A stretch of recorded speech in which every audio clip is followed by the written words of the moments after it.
Hey there, Dream Chasers. This is Hannah Pride, and welcome to Pride and Shine, the podcast where we explore the innovators and influencers of Dubai. Proudly sponsored by Pride Migration, your dedicated partner to make Dubai your reality.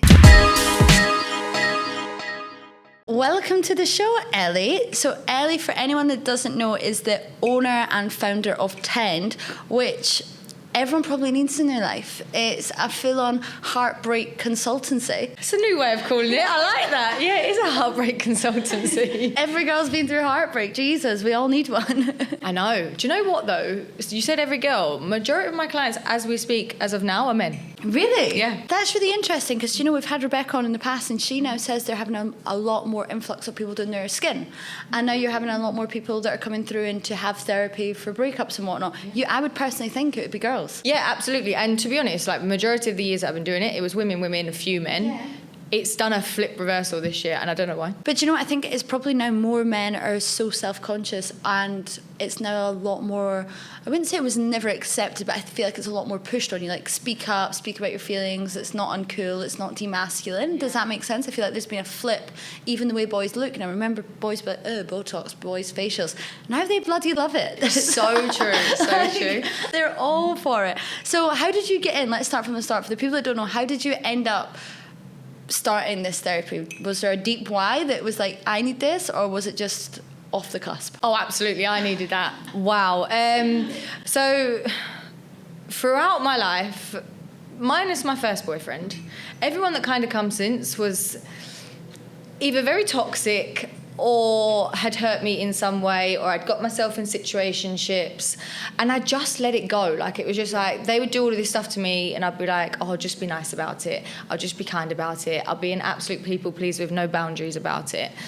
And then my ex cheated on me. Lovely. Great. That's what we want. Standard, what we need in life. And I was like, right, enough is enough. Like, you genuinely can't keep accepting. And I knew it was coming. Like, it wasn't like, well, I didn't. That's such a lie. But, you know, there was certain behaviour traits that he had and a past history of serial cheating that it was like, when it happened, don't get me wrong, I was absolutely devastated. But it's like, but why did I even allow him into my life? But then, do you know what? I'm just thinking, because I'm thinking of serial cheating and the amount of guys we've all dated that have been like, I've cheated, but I've changed. Yeah. And that's the first thing I thought. That's why I took a gasp there, because I was like, I've definitely dated people that have said that. But do you think it is, and you'll know yourself, do you think it is like a continuing thing, or do you think they do change? Or is that an addiction? It really depends on the type of person, and I think what type of traits they have. But my thing is, if they've got a past history of serial cheating, then they're never going to change from that. It is an addiction. They like the high, they like the chase, they like their ego being massaged and all of those things. So, yes. But if it was like a one-off mistake, then no, that's like, you know, they can learn from that. They can be like, oh, that was the worst decision I ever made, you know, it ruined my relationship. I mean, do you know what? Some girls are actually worse than guys for cheating. They get such a dopamine hit. And I personally know with the industry I'm in, this probably get beeped out, but there's so many girls on payrolls and girls that have like husbands that have about multiple different wives in different countries, and the girls love it. They get a kick off it. They know all about the other wife, and it's actually crazy. And I think I never used to be so open-eyed to it until moving to Dubai, and I think it's a place where it's widely accepted. I guess it is kind of in line with the Muslim culture, have multiple wives. However, in our society, in our culture, it's not, but they seem to have taken their own swerve. I do just think, though, when girls, and I think it's in recent years, they've come to Dubai and then they see other people doing it, so then they think it's the norm.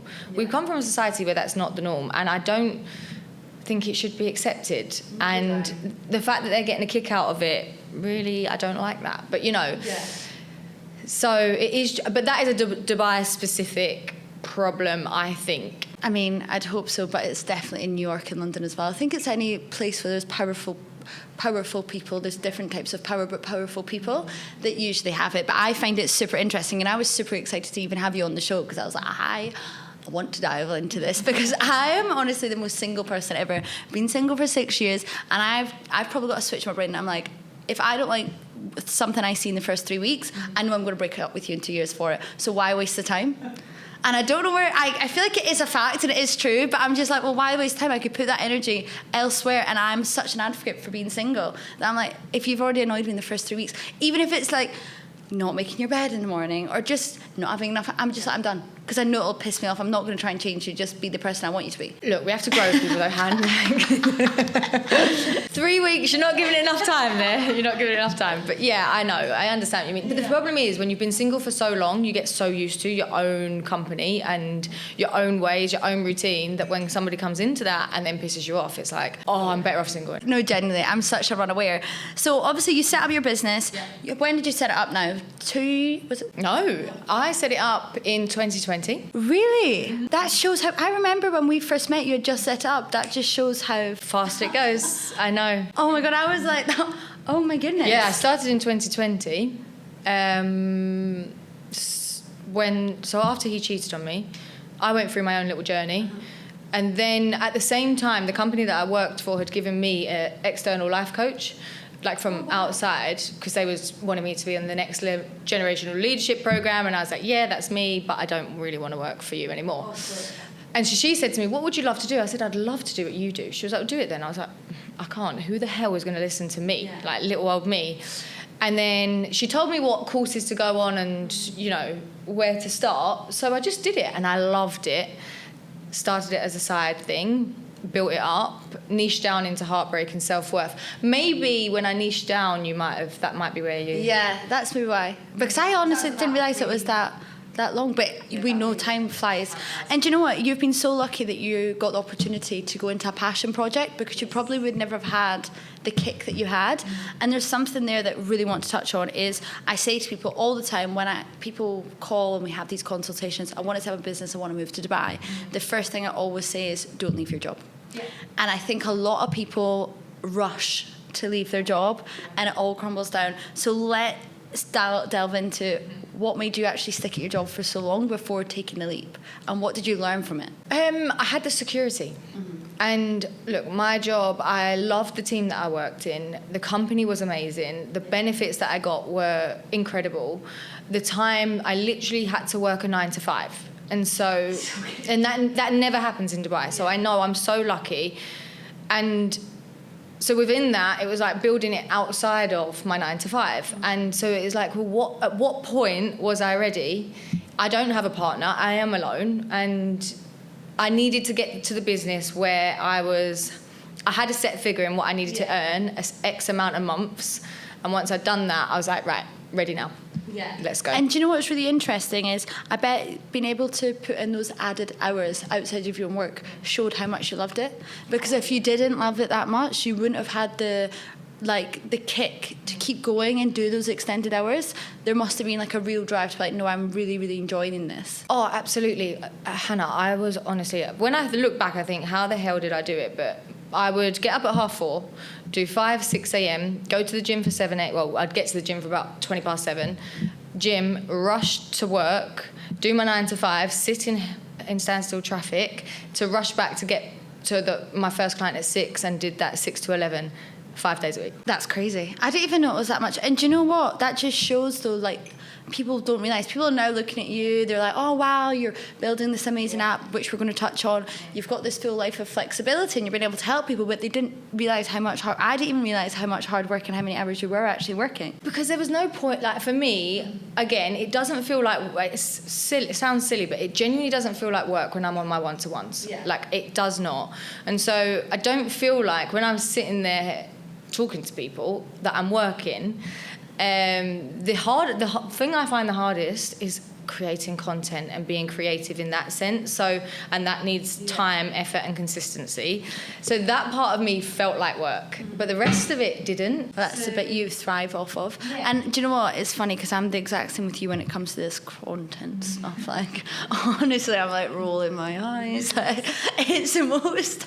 I don't want to be an influencer. I've got no urge to be an influencer. But in Dubai now, and the way Instagram's going, it's like the new LinkedIn, and you have to be on it, and you have to be new with the times, and even like the captions and everything, it does drain the life out of you. So I can completely resonate with it. But without that, we wouldn't know who Tend is. No. We wouldn't know who you are. No. So it does make the push, and I've watched your videos from the start, and let's be real, we've all been there. Yeah. When you're sitting there, the camera's and you're shaking, you're like, who's going to even watch this? What's worth it? And I'm doing it to about 100 followers, and I'm like, talking about heartbreak. You're like, everyone's like, Ellie, shut up, because half the followers are my friends. It's the thing though, and that's the thing.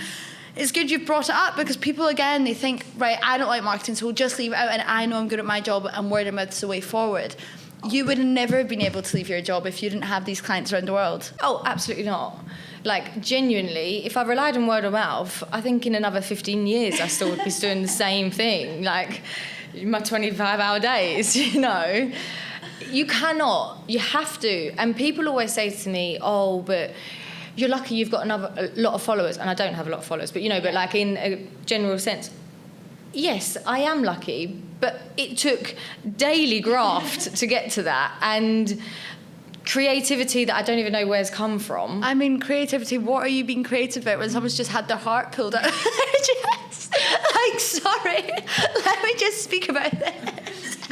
Like, you'd probably start crying hearing some of the stories. Oh, I know, you do hear some horrendous ones, oh bless, honestly.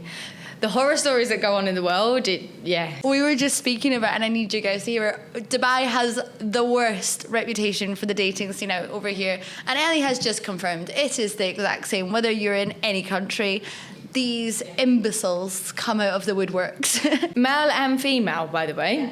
It's crazy. So everybody says Dubai has the worst dating reputation. And it's not great, but I have clients in New York that say the same, LA say the same, Sydney say the same, Wales say the same. New York's meant to be the worst. I do actually think it might be. I've heard there's dates, so I've got a few friends that have actually moved there, they've lived there.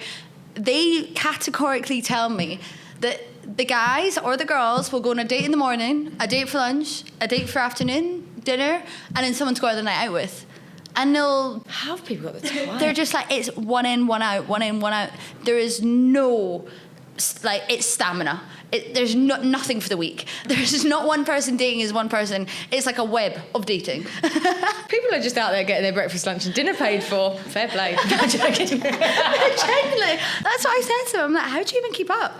I'd be telling them, I'd be having, like, do you know how we all say, you get your roster, you call them different names, and we have a joke about it. I would be getting the roster confused, and Mr. White would be getting called Mr. Grey, and Mr. Grey would be getting called Mr. Yellow. But how do you not forget what you've told Mr. White in the morning, and then you're seeing Mr. Grey next morning? I'd be like, did I tell you that? Like, was it you that I was telling you that I did this? Honestly, I don't know how these people do it, but yeah, I've heard it's pretty ridiculous over there, and I think even some of the drama I've seen has come from there to Dubai as they've all started to cross the border, which is very interesting to see. So back to your business, although I could loop on about all these stories. It really infatuates me, or fascinates me would be the word. So you obviously started your business. How did you get your first client? Instagram. Really? Yeah. So the contents. So did you actually start the content first, or was it just a random post that you put out? No, I started the content first, but not very much. Basically what happened was I went for a job in work, and it was going to move me to Barcelona, and I got down to the last two, and the person who lived in Barcelona already got it, and then I got the phone call. It was an internal position. I got the phone call from the internal recruiter said, you not got it. And I thought, right then, I'm going to set up my business. And I literally put the phone down and started Tend. It's crazy, isn't it? Everyone always needs that little turning point in their life that pushes them out their comfort zone, or something didn't go the way they wanted, that then gives them the kick. They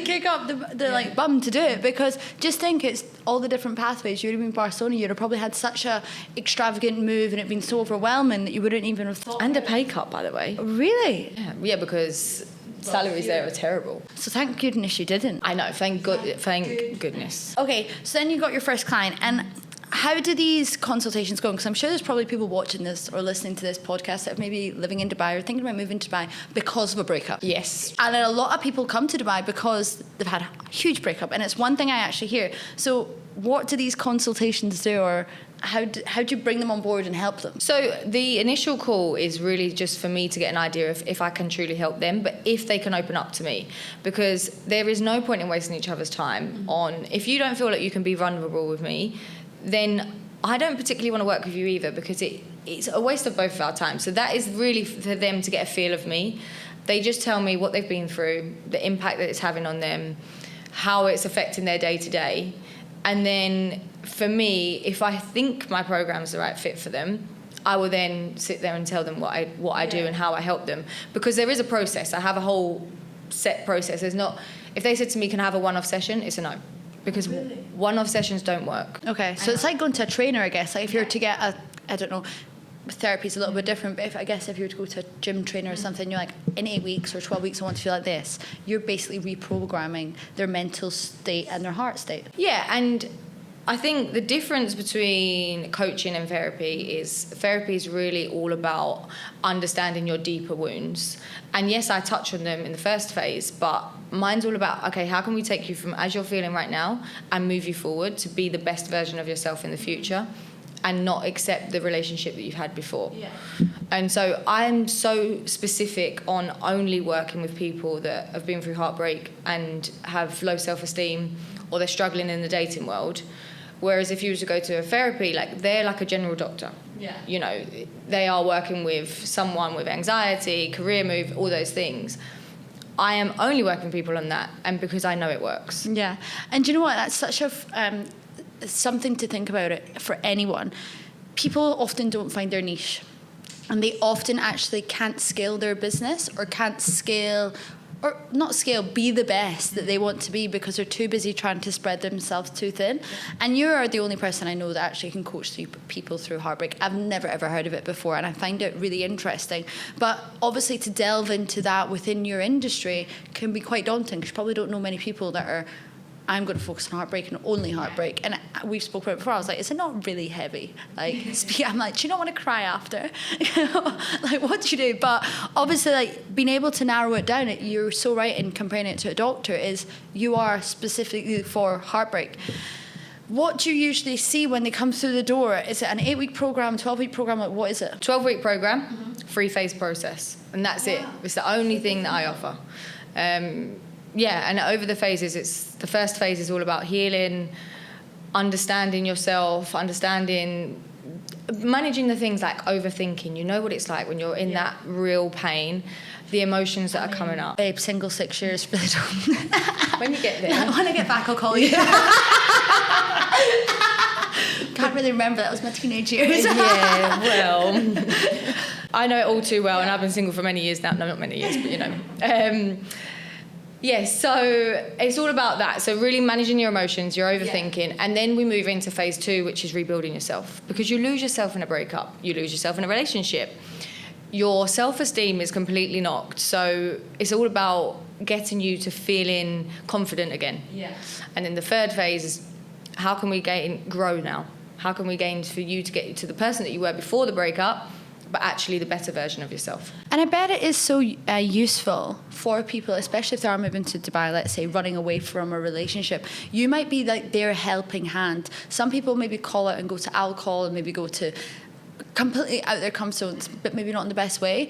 I think more people should probably know about you, guys. Message Ellie, but know about you in the sense that this is actually a far better way. You've got a set period of time that you know where the outcome is going to be and how you're going to get there.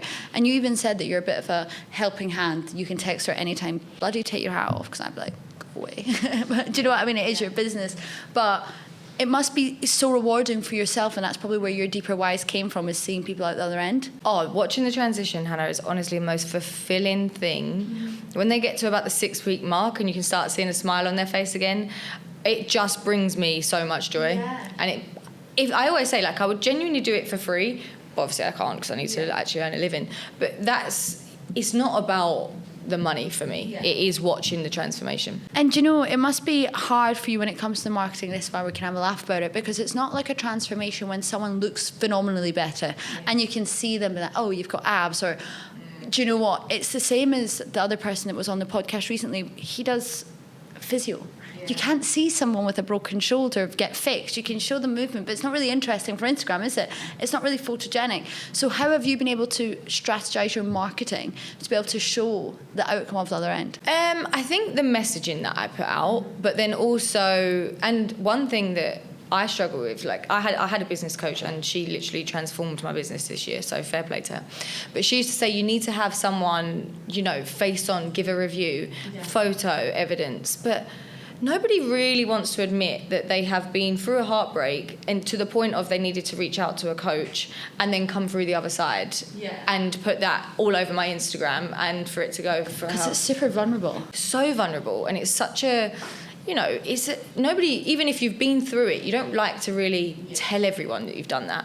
So I just do it by the messages that they send me, and I'll put that out as like the review points. And I do get some really lovely messages throughout the way, and so if I can just screenshot that and keep it anonymous, it does make such a difference. I can imagine, because it is, as I said, vulnerability, but it can be bloody daunting to say, especially if you're saying you've got a higher male audience this year especially, that can be very daunting for them. And it just shows us girls are cutthroat.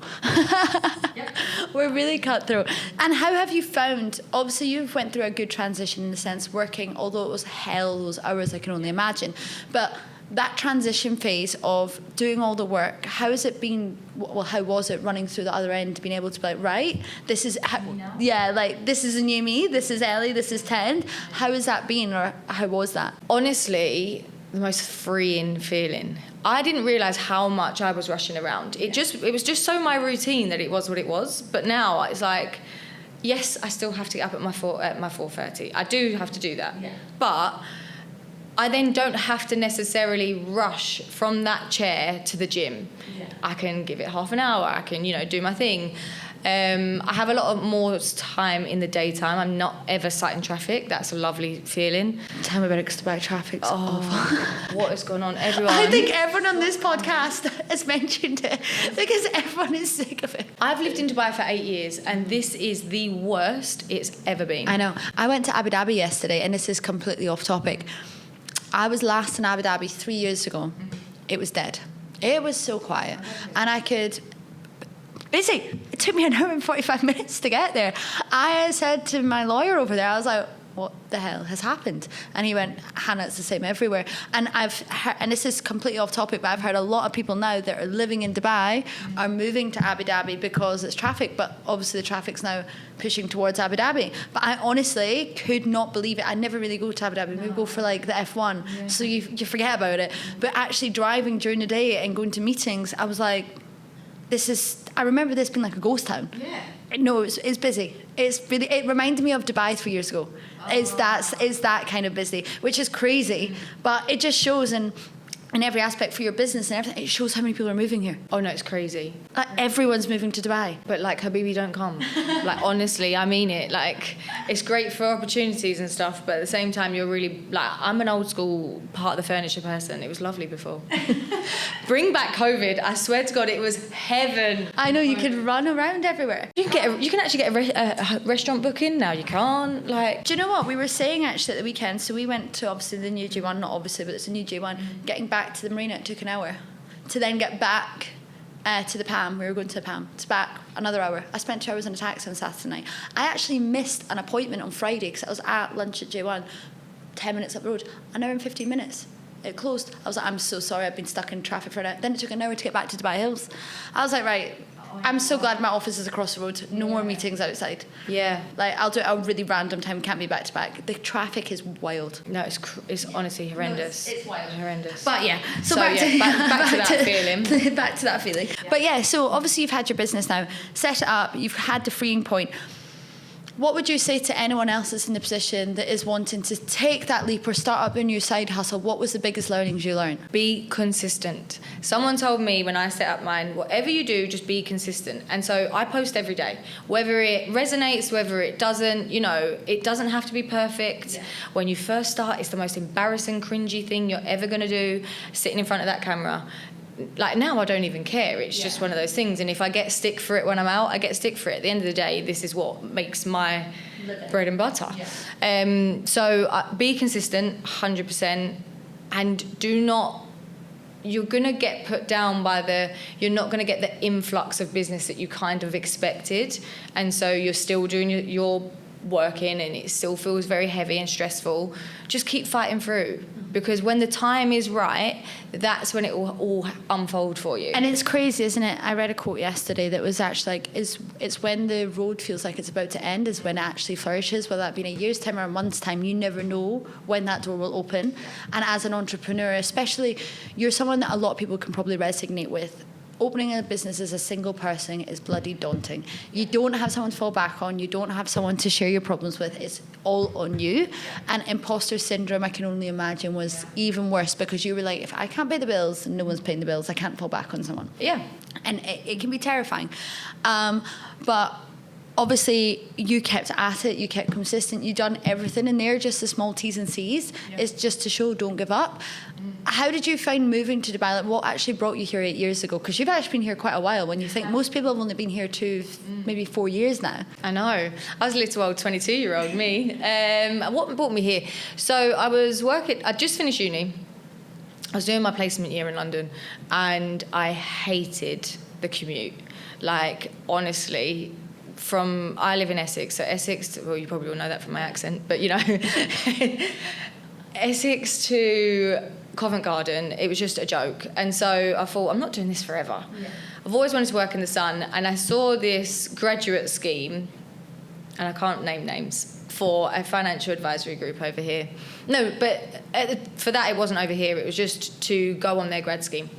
I thought, I'm going to go for it. I've never done finance before in my life, but I'm going to go for it anyway.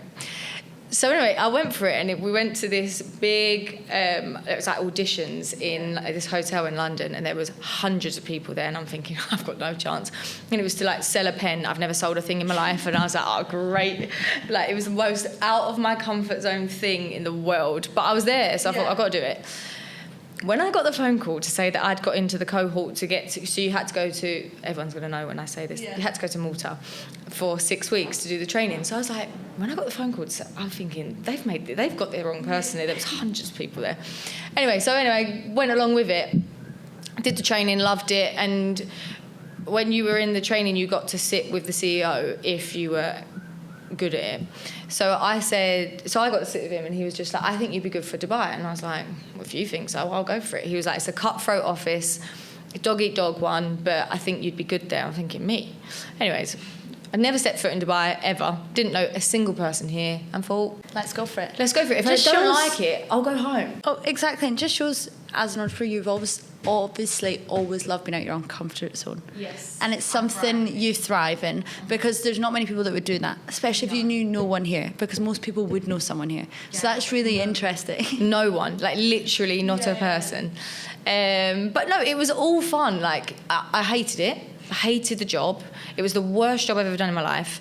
I didn't necessarily hate Dubai, but I was skinned. Yeah, of course. Like, I'd just come out of uni, so Dubai's not cheap. And back then, the rent prices were just a bit lower than they are now. So, you know, like COVID hit and it just went to the best price ever. It was still very similar to now, so it's still expensive. And a lot of people don't realise that. A lot of people think that COVID prices were always Dubai prices. COVID prices, and can I just put it out there, it was like standing on a diving board and seeing the bottom of the floor, but not actually realising there was water. It's just looking at the very bottom. Like, COVID prices was that very bottom. It will never go back there.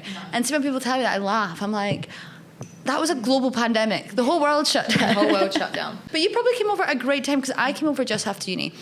I was a little bit different because wasn't like really skint. I was actually doing pretty well for being at uni, but I'm glad I did come then, because I had no expectations. I'd never had my own apartment, had always like shared stuff. Like, there was no expectations. I do think, and I say to anyone that's older than me, if you are coming, be prepared that you're going to take 5 steps back, because it can really knock people's mental health. That they can go from big houses, then into studios or smaller apartments, and they're just like, what the hell have I done?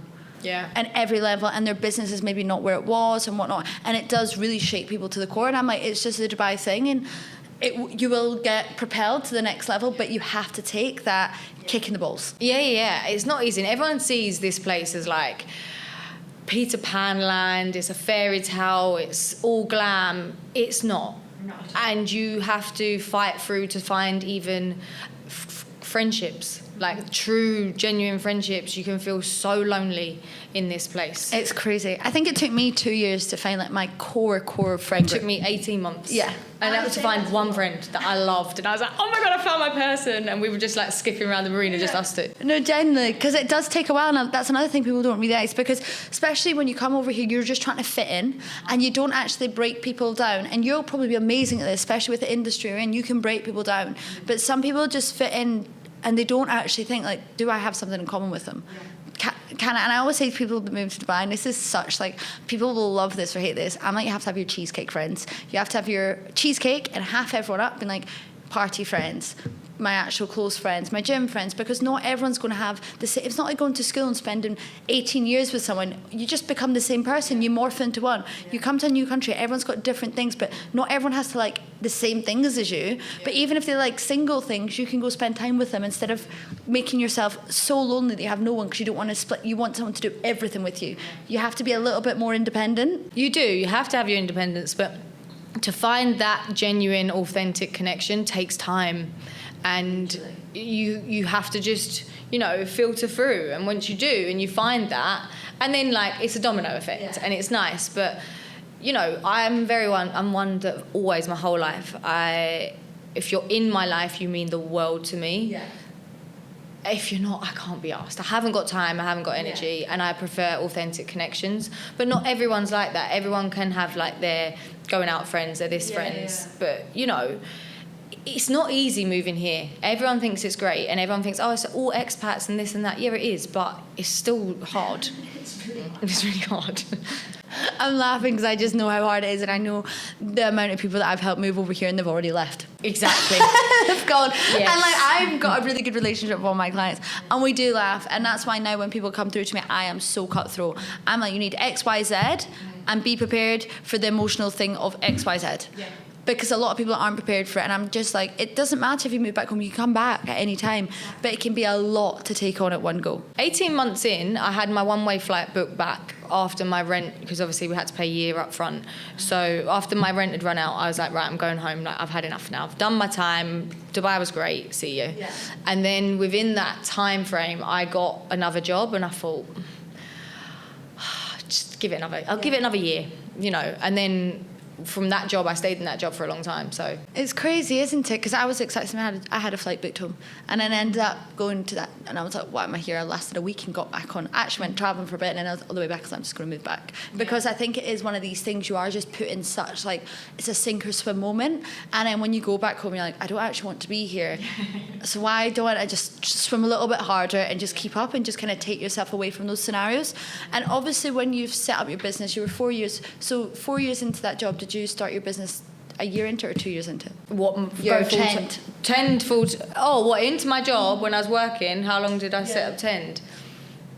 Oh, good question. I think it was about a year and a half. Yeah, a year and a half. Yeah. So that just shows, I want people to really understand that people need to like settle into their job before they start getting hustled, because it wouldn't work. I mean, what? So if I started in 2020 Tend, I'd been in Dubai since 2016. So 4 years. 4 years into Dubai was when I started Tend. It's crazy, isn't it? And it just shows how much it flies past. It flies past. But like, again, with Tend, originally I was just doing life coaching. And then I niched down, so... What actually brought you to niche down? Was it one specific client? Was it something you're just like, I'm actually more drawn to this? Or were you just like, I know no one's doing it? I had a client that come to me for Heartbreak, and I was like, wow, I'm like a boss bitch at Heartbreak. But my friends had already always told me, like, whenever I've been through something, I come out the other side shining, but because I do the work. And so I kind of knew how to navigate it. I just needed to learn a bit more about it. And when I was doing mindset coaching, it was like 1 minute I'm talking about anxiety, the next minute I'm talking about someone's career change, the next minute I was talking about something else. And some of it I was just like, this is boring. Yeah. I've never, ever, ever found, since I've niched down, any of that boring. Like, I love it. I mean, no two heartbreaks the same, though. No two heartbreaks are the same. Not even my own. No, it's not even as if you're going to be listening. I can't even imagine two heartbreaks are the same at all, which is wild. And what has been your biggest... Obviously, you've now got your business. You've taken a gap. What has been your biggest learning in the years you've had it? What's been your biggest learning you've actually learned? Other than the consistencies, like, but what have you learned personally? Not all 2 months are going to be the same. You know, you have your periods where it dips, and in those, it is scary. So I would say the summer for me, and I'm going to flip this in a minute, but the summer for me, on a usual standpoint, everyone's in their best summer lives, everything's great, hot girl summer, let's go on holiday, like who's really actually sitting there to think about how they're feeling inside? So it was always a quiet period for me. However, this year I had my busiest month ever in August. Really? Yep. That's crazy, because I think that's happened in many industries this August. I don't know what's happened in August. I don't know if there was a moon or something weird, but I feel like a lot. Yeah, I know, genuinely. That's really interesting. And I guess that was one of the biggest encouragement moments, to be like, right, I can do this in every single aspect, and now it's just keeping it up. Do you have, when it's a 12-week program, is it a 12-week program on a retainer, or is it a one-off, buy this in and finish? So you can do it two ways. You can pay up front and it's a bit cheaper, or if you want it monthly, you just have to pay a little bit extra a month. But I would never do it weekly, and I never do it per session. Because that's interesting, and the reason I'm touching on that is, as an entrepreneur, we both know the struggles of cash flow. And obviously you've got this whole business all by yourself. This is now something, and a lot of people, and I am the worst for it, is preparing for cash flow, because as you've just touched on, it dips lows and it goes highs, and you never know what else. So I bet, and this is what I say to everyone setting up a business in Dubai, budget for the next 6 months. Even if it can be like, oh, it'll be fine, I've got this coming through, you never know who's not going to pay and what's going to come up. And always have a buffer. And the good, like, obviously I love it when people pay up front. That's it, you're tied in. But, you know, I've touched wood, I've never had this, but it can happen, is like, you know, the subscription payment fails and they just disappear off the face of the earth. So if I was to rely solely on monthly recurring income, it is nice, but at the same time, it doesn't give you that guarantee. Like, once it's paid up front, it's good and done. And what I will find is, if they've put the investment in, they put the work in. Yeah. And that's it. I mean, that's the thing. That's what people want to, not what people want, how people value themselves is what I'm trying to say, is what they'll pay. And I think it really depends on everyone. But at the end of the day, it's your mental health. And if you're feeling, heartbreak holds you back in every single area. And I think that's probably why I'm so scared of it, because it does actually hold you back without even realising. It's just in your subconscious, whether it's you waiting for a boy to text you, or whether you're waiting to hear the girls text you to say she's been with him. Like, there's no way to about it, but it does affect you in so many ways. So it is presenting that to someone like, you need to get over this, because you end up going to devalue all other parts of your life. Heartbreak will make you hit your lowest low, but if you do it right and you heal the right way, you will have your biggest growth. It will be the biggest transformation you ever have in your life. It has been for me. Like, honestly, I would kiss my ex's feet for how much they have transformed my life. Yeah. And at the time, it felt like the heaviest thing in the world. Like, my last heartbreak, I genuinely thought I was having a heart attack every other day. It was horrendous. But me pushing through, it literally transformed me. It's so weird, isn't it? Because we all crave to be loved and to love, but then you're always regret it at the other end, which is madness. Anyway, where are you going with Tend? Obviously, I know the exciting news, and we should actually speak about it briefly. You're building an app. How's it been? Stressful. The amount in every way. The amount of time and effort that goes into that, and then you take one step forward and then something else comes in to delay it. It's just how it is. Yeah. But hopefully it will be as good as what I think it's going to be. For me, I needed to give my clients an avenue that wasn't as upfront expensive, because I speak to so many people through my free support calls, and they want the help, they need it, but yet it gets to the price and they genuinely can't afford it. So I needed to give people another platform where they can have access to me and all of my knowledge anywhere, anytime, through their phone. So that was the reason why I set it up. But also because then I can transition people from going through that heartbreak, the self-worth part, and you're this best confident version of yourself, but then you go back into the dating world and it's like, now what? Like, all of the feelings still come through again. So, and how do we attract a healthy relationship? So then I've put onto that a course on navigating the dating world. There will be a course on healthy relationships at some point. But also, they still get access to me. So I still do one-to-one, like I'm still going to do the live coaching on there. They can speak to me through the app, build a community. It's really interesting to see how you've been able to scale it into all these different avenues, and I bet it's been a huge learning curve from you. It's stuff that you probably wouldn't have even thought of, and all the back work that goes into an app, and being able to launch it must be bloody... Well, I've got a few friends that have apps and they're like, they want to rip their eyes out. Yeah, I mean, I didn't build the app from scratch. I think when you do that, it's even more stressful and even more costly. I did use the white label option, and anyone that I've spoke to that's built an app says you've done it the right way. 100%. Because it is easier, and I do have the help, and I always have a support team. I've done my part to an extent, and so it's just like the building side of it now. Yeah. But do you know what? Years to come, or months to come even, you'll look back and you'll miss the journey. You'll miss the point of being busy all the time and always looking at it. You'll be like, oh my God, I don't know what to do now. Talking of that, like another thing that every business owner needs to know, or anyone actually in the world needs to know, if you don't enjoy the journey, when you get to that goal, it's the most... what's the word I'm looking for? Not worth it. I think, do you know, when you're enjoying the journey so much, you reach the goal and you've already set your other goal. Because you're enjoying it, you're like a train, you're on a rhythm, you're like, oh, I just want to get there. And then you get there, and people say it, and I don't think people can really resonate with it until it happens to them. Yeah. I remember I used to be like, I want to reach this, or I want to get that, and blah, blah, blah. But then you get there a lot faster than you thought, because time's running away and you're so engrossed in this journey that it's kind of sad, but you're like, oh, I've got it right. But I'm too busy already working to the next thing. And so this is the thing. I remember I hit like a big business goal this year, and I literally sat there and was like, Ellie, you've prayed for this for a long time. You've dreamed of that. Well done. And I literally jumped on a call, and that was it. And I was like, wow, if I didn't enjoy getting there, that is the most unimpactful environment of my life that I have dreamed about for years. I've had this moment a few times this year. I've been like, that's all I ever wanted. So honestly, and I say to people now, because the journey gets so wrapped up on and you get so engrossed in it, it's amazing what you're building, and it's amazing, really, really appreciate it, but start appreciating the smaller stuff every single day, because if you don't, life swings past you. You reach everything you thought you could never reach and looked so out of reach. I keep saying reach, but like, it's weird. And honestly, when people used to tell me that, I've been, no, you're wrong. And now it's happening, I'm like, genuinely. The one thing that I now teach all of my clients as well is like not just about heartbreak, and it's about the day-to-day things, and staying in the present moment is one of it took me a long time to learn that. My mum used to always say to me from a young age, I was like, can't wait till I can drive, can't wait till I go to uni, can't wait for this, can't wait to have a baby, can't wait for the marriage. And she's like, just live for now, like, you're 5. Like, pushing your pram around.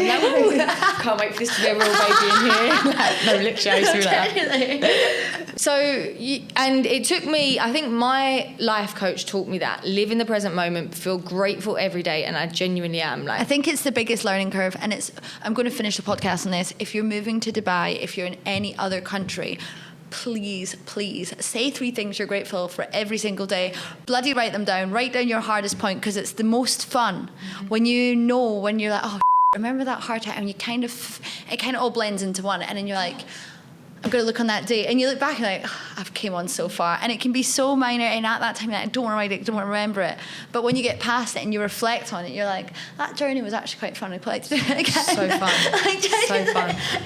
Honestly, it's the weirdest, like, it's so weird, and I think if anyone that's going into entrepreneurship, moving country, or anything huge, enjoy it.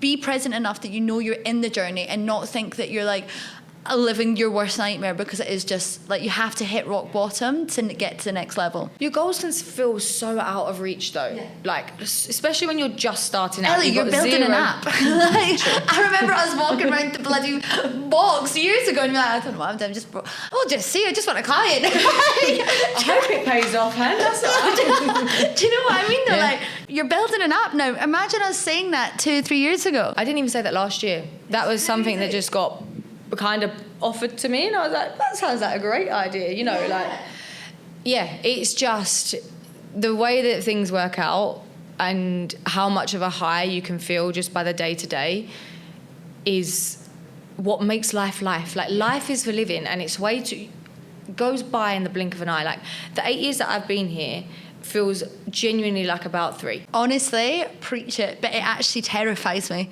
It terrifies me because I'm like, wow. But I think that's just Dubai. I think it happens everywhere, but I think it really, really accentuates in Dubai because the roads change. I took the wrong turning here today because a new bridge went up, and I was like, how did you get past into that road? Seriously, like, I was at the marina in Pilates this morning, and there's a building there that was never there, and I was only there about 3 months ago. I'm like, how on earth? That's a tower. No, genuinely, it happens all the time, but I think that's why I'm saying it accentuates it, because everyone's jobs change, careers change. Probably when I last spoke to you, like, everyone changes and everyone kind of knows each other, but you dip back into each other's lives and so much changes. Yeah. And you're like, what? I only seen you 3 months ago. Yeah, genuinely, it's wild.